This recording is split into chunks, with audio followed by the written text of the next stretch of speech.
உலகயாவும் ஒளியான குருவே என் சுவாமி, உனை பாடும் உயிர்நாதம் சரணம் ஐயப்பா. மகர ஜோதி பற்றி இப்பதிவில் காணலாம். மகர ஜோதி என்பது சபரிமலை ஐயப்பன் கோவிலில் நடைபெறும் ஒரு நிகழ்வாகும்.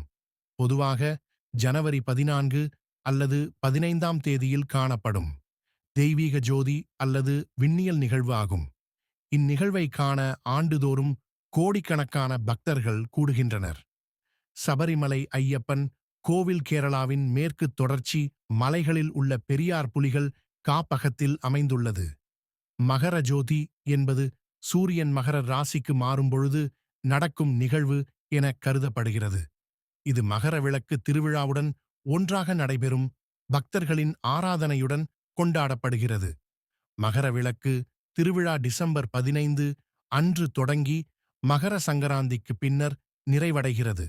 மகர ஜோதி மாலை நேரத்தில் பக்தர்கள் கோவிலிலும் அதன் சுற்றுப்பகுதியில் மகர ஜோதியை காண ஒன்று கூடுகிறார்கள். இந்த ஜோதியை ஐயப்ப சாமியின் திருவருளின் சின்னமாக கருதுகின்றனர். மகர ஜோதியை காண வரும் பக்தர்கள் 41 நாட்கள் விரதம் இருந்து சைவ உணவுகளை உண்ண வேண்டும். கருப்பு அல்லது நீல நிறத்தில் உள்ள ஆடைகளை அணிய வேண்டும்.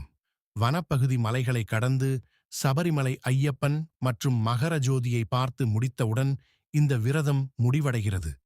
மகர ஜோதியின் சடங்கின் போது ஐயப்ப சுவாமியின் புனித ஆபரணங்கள் பந்தளம் கோவிலிலிருந்து சபரிமலைக்கு கொண்டு வரப்படும். இந்த ஆபரணங்கள் ஐயப்ப சாமி சிலைக்கு அலங்கரிக்கப்பட்டு அதன் பிறகு மகர ஜோதி பார்க்கப்படும்.